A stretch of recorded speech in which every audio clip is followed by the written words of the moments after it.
அதை நான் சொன்னேன். வந்தால் நடுவில் போகக்கூடாது, அது சபை நாகரிகம் இல்லை. பெரியவங்களாம் இருக்கும்போது நான் பாட்டுக்கு பேசிட்டு போனேன்னா நல்லா இருக்காது.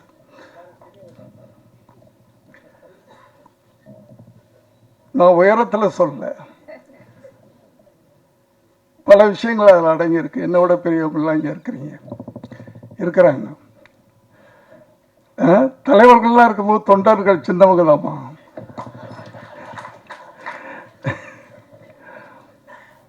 இல்லையா? நம்மளே நம்ம பிள்ளையை அறிமுகப்படுத்தினா நல்லா இருக்காது. அதில் பல சிக்கல்கள் இருக்கு. அப்படின்னு ஃபோட்டோ ஷூட் எடுத்துட்டு அந்த ஆல்பத்தை கையில் வச்சுக்கிட்டு எத்தனையோ இயக்குநர்கள்ட்ட போயிட்டேன். நான் ப்ரொடியூஸ் பண்ணுறேன், எவ்வளோ வேணாலும் செலவு பண்ணுறேன், இவனை நீங்கள் டைரக்ட் பண்ணணும் அப்படின்னு பல இயக்குநர்கள்ட்ட போனேன். யாருமே, பல தயாரிப்பாளர்கிட்டலாம் போனேன். அப்போதான் கடைசியாக போய் நானும் என் மனைவியும் ஆர்பி சௌத்ரி சார்கிட்ட போகிறோம். ஏன்னா அவர் புது புது டெக்னீஷியன்லாம் உருவாக்குறவர். தைரியமாக அவர்கிட்ட போய் இதே வார்த்தை நானும் என் மனைவியும் போய் கேட்குறோம். அப்போ தான் அவர் சொன்னாரே, நீ தான் பெரிய டைரக்டர் ஆச்சையா, நீயே அங்கேயும் இங்கே அழைச்சிக்கிட்டு இருக்க, நீயே அவனை வச்சு படம் எடுயா அப்படின்னு சொன்னார்.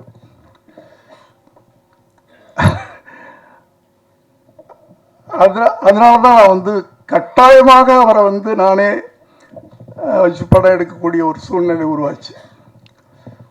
ஆனால் தங்கர் பச்சான் அவர்கள் ரொம்ப அழகான வேலையை பண்ணியிருக்கிறாரு.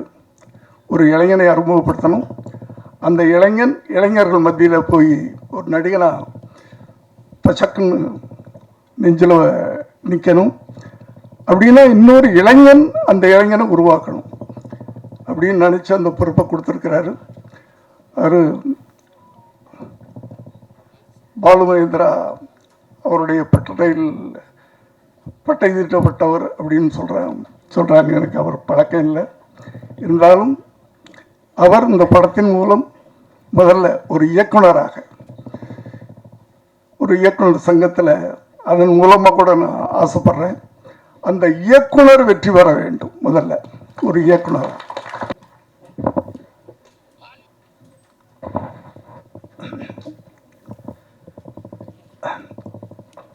மேடையில் இருக்கின்ற நண்பர்களே, என் தம்பிகளே, உறவினர்களே, குறிப்பாக தலைவர்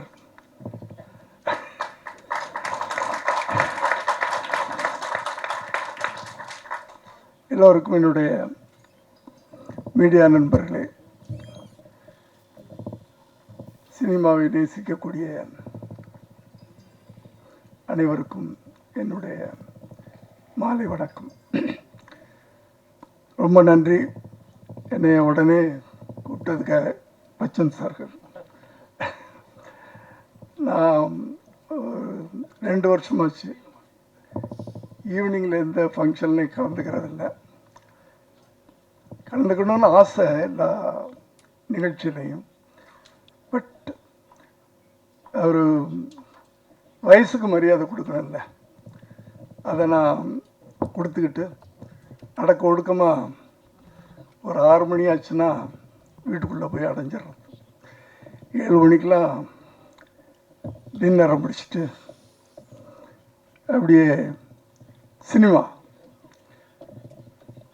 7:30 மணிலேருந்து 9 மணி வரைக்கும் ஏதாவது ஒரு சினிமாவை பார்த்துட்டு அழகாக 9 மணிக்கு.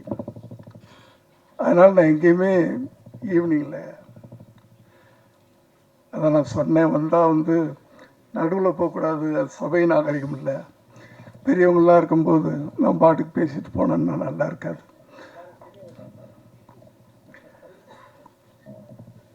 நான் உயரத்தில் சொல்ல, பல விஷயங்கள் அதில் அடங்கியிருக்கு. என்னோட பெரியவங்களாம் இங்கே இருக்கிறாங்க. தலைவர்கள்லாம் இருக்கும்போது தொண்டர்கள் சின்னவங்க தான்மா.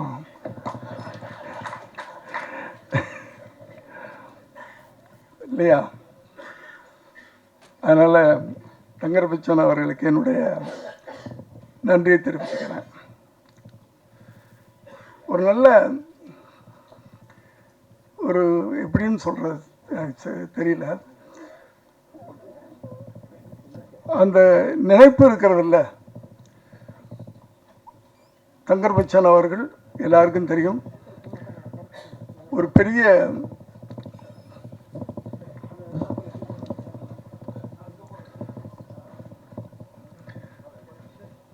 பெரிய இயக்குனர். பல காவியங்களை தமிழ் திரையுலகத்துக்கும் தமிழ் மக்களுக்கும் கொடுத்தவர். ஏன்னா அவர் படங்கள் வந்து திரைப்படங்களாக நான் பார்த்ததில்லை, ஒரு காவியங்களாக தான் இருக்கும். அப்படிப்பட்ட ஒரு சிறந்த இயக்குனர் தன் மகனை அறிமுகப்படுத்தணும் அப்படின்னு நினைக்கும்போது, ஒரு இளைஞனை ஒரு தகப்பை நடிகனாக அறிமுகப்படுத்தணும். ஏன் இவ்வளவு பெரிய நடிகர் அதை செய்யலை? அங்கே தான் அவருடைய புத்திசாலித்தனம். தப்பாக எடுத்துக்காதீங்க, இங்கே அதில் நிறைய அடங்கி இருக்கிறது. ஒரு பிள்ளைய செதுக்கணும்னா சாதாரண விஷயம் இல்லை. அதை வந்து இன்னொரு இளைஞன்ட்ட கொடுத்துருக்கீங்க பார்த்தீங்களா? அங்கே தான் நீங்கள் செதுக்க ஆரம்பிச்சிட்டீங்க. நான் கூட அதான் நினச்சேன், நடக்கலை.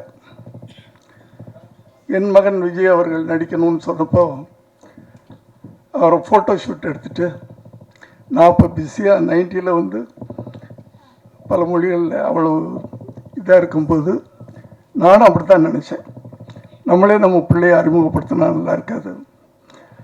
அதில் பல சிக்கல்கள் இருக்குது அப்படின்னு ஃபோட்டோ ஷூட் எடுத்துகிட்டு அந்த ஆல்பத்தை கையில் வச்சுக்கிட்டு எத்தனையோ இயக்குநர்கள்ட்ட போயிட்டேன்.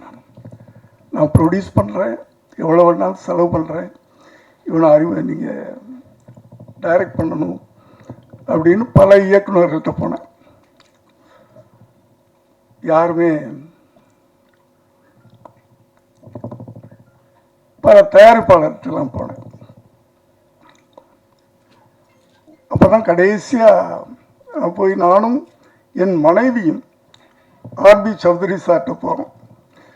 ஏன்னா அவர் புது புது டெக்னீஷியன்லாம் உருவாக்குறவர், தைரியமாக. அவர்கிட்ட போய் இதே வார்த்தை நானும் என் மனைவியும் போய் கேட்குறோம். அப்போ தான் அவர் சொன்னார், நீ தான் பெரிய டைரக்டர் ஆச்சையா, நீயே அங்கேயும் இங்கே அலைஞ்சிக்கிட்டு இருக்க, நீயே அவனை வச்சு படம் எடுறியா அப்படின்னு சொன்னார்.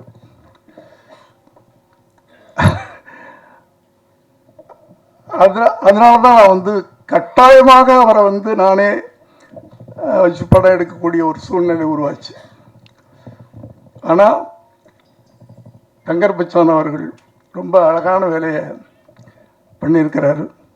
ஒரு இளைஞனை அறிமுகப்படுத்தணும், அந்த இளைஞர்கள் மத்தியில் போய் ஒரு நடிகனாக பச்சக்குன்னு நெஞ்சில் நிற்கணும். அப்படின்னா இன்னொரு இளைஞன் அந்த இளைஞனை உருவாக்கணும் அப்படின்னு நினச்சி அந்த பொறுப்பை கொடுத்துருக்கிறாரு. அவர் பாலு மகேந்திரா அவருடைய பட்டை தீட்டப்பட்டவர் அப்படின்னு சொல்கிறாங்க. எனக்கு அவர் பழக்கம் இல்லை, இருந்தாலும் அவர் இந்த படத்தின் மூலம் முதல்ல ஒரு இயக்குனராக, ஒரு இயக்குனர் சங்கத்தில் அதன் மூலமாக கூட நான் ஆசைப்படுறேன், அந்த இயக்குனர் வெற்றி பெற வேண்டும். முதல்ல ஒரு இயக்குனர் அவர் வெற்றி பெற வேண்டும்னு ஆசைப்படுறேன். வெற்றி அடைஞ்சிட்டாருன்னு படம் பார்த்தவங்க சொன்னாங்க என்கிட்ட. ரொம்ப ரொம்ப அழகாக அந்த படத்தை பண்ணியிருக்காருன்னு சொன்னாங்க. கேள்விப்படும் போதே சந்தோஷமாக இருந்துச்சு. அடுத்து ஹீரோ, அதாவது ஒரு தகப்பனுடைய கனவு, தன் பிள்ளை அப்படி வரணும் இப்படி வரணும்.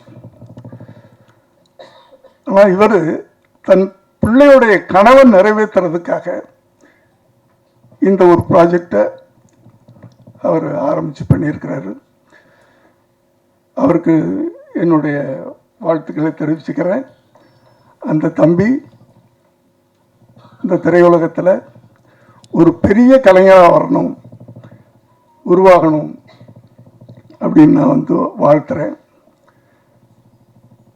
மற்றபடி இதில் சப்போர்ட்டிங் கேரக்டர்ஸ் அப்படின்னு சொன்னால் நிறைய பேர் இருக்காங்க.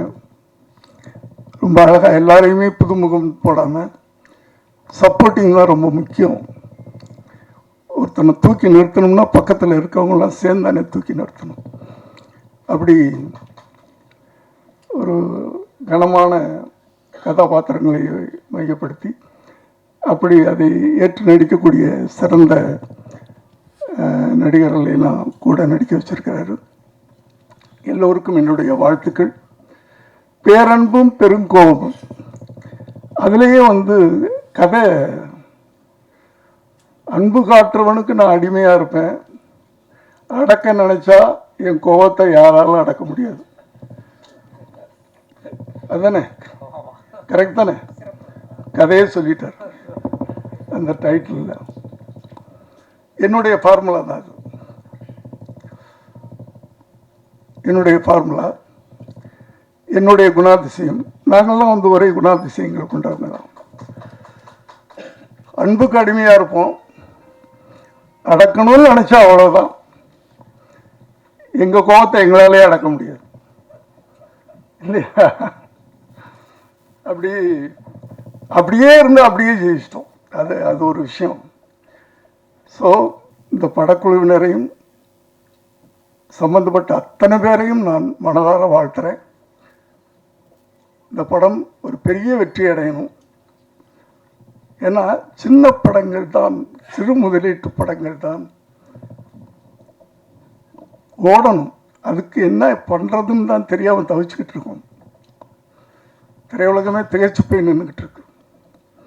அதுலேயும் ஒரு மெசேஜ், நீங்கள் தங்கர் பச்சான் சார் எடுத்துக்கிட்டிங்கன்னா அவருடைய படங்கள்லாம் ஆணித்தரமான ஒரு அழகான ஒரு செய்தியை சொல்லுவார். மெசேஜ் சும்மா எடுத்துட மாட்டார். கத்தி, ரத்தம், வெட்டு, குத்து, அது அவருக்கு தெரியாதது. காவியங்கள், அவர் இந்த படத்தை வழங்குறார் அப்படின்னு சொன்னால் அதுவும் ஒரு காவியமாகத்தான் இருக்கும் அப்படின்னு நான் நம்புகிறேன். நான்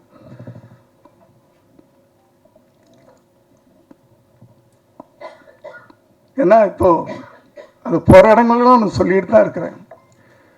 வருகின்ற எழுத்தாளர்கள், இளைய தலைமுறை எழுத்தாளர்கள், இயக்குனர்கள், அவர்களுக்கு ஒரு பொறுப்புணர்ச்சி வேணும்னு சொல்லிக்கிட்டே இருக்கிறேன். ஏன்னா சினிமான்றது ஒரு பயங்கரமான ஆயுதம், வலிமையான ஆயுதம். சினிமா வந்து சொசைட்டியில் அவ்வளோ பெரிய தாக்கத்தை ஏற்படுத்துது. அதை ரொம்ப ஜாக்கிரதையாக கவனமாக நம்ம கையாளணும். ஆனால் இப்போல்லாம் வந்து படம் ஓடணும், அதுக்கு என்ன பண்ணணும்னு பார்க்குறாங்களே தவிர அதில் என்ன நம்ம செய்தி சொல்கிறோம், மக்களுக்கு என்ன சொல்கிறோம் அப்படின்றது இல்லை. அந்த படம் ஓடணும், என்ன கதை அதெல்லாம் கேட்காதீங்க அப்படின்னு வர்ற இளைஞர்கள் எல்லாரும் இல்லை, ஒரு சிலர், அவங்களுக்கு அந்த பொறுப்புணர்வு வேணும். நீங்கள் சினிமா மூலமாக என்ன சொல்கிறீங்க மக்களுக்கு, ஜனங்களுக்கு என்ன சொல்கிறோம்? சும்மா காசு சம்பாதிக்கிறது மட்டும்தான் சினிமா. இப்போ அதுவும் சம்பாதிக்க முடிய மாட்டேங்குது, அது வேற விஷயம். எல்லாம் விட்டுக்கிட்டு இருக்காங்க.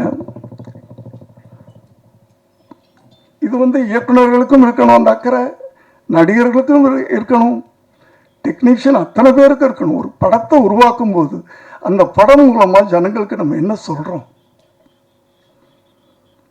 அப்படின்றது ரொம்ப முக்கியமான விஷயம். ஒரு மேடை கிடைக்கும் போதெல்லாம் இதை நான் அழுத்தி சொல்லிகிட்டு இருக்கிறேன். நான் ஆகவே குறிப்பாக நான் யாரையும் சொல்லலை, எந்த நடிகரையும் சொல்லலை, குறிப்பாக எந்த இயக்குனரையும் சொல்லலை, எந்த எழுத்தாளனையும் சொல்லலை. வருகின்ற இளைஞர்கள், சமுதாயத்தை மாற்றுங்கள். உங்கள் கையில் ஒரு வலிமையான ஆயுதம், சினிமா என்ற ஆயுதம் கிடைத்திருக்கிறது. அந்த ஆயுதத்தை கவனமாக நீங்கள் பயன்படுத்தணும்னு கேட்டு இந்த படம் மிகப்பெரிய வெற்றி பெறணும்னு வாழ்த்தி விடைபெறுகிறேன். நன்றி, வணக்கம்.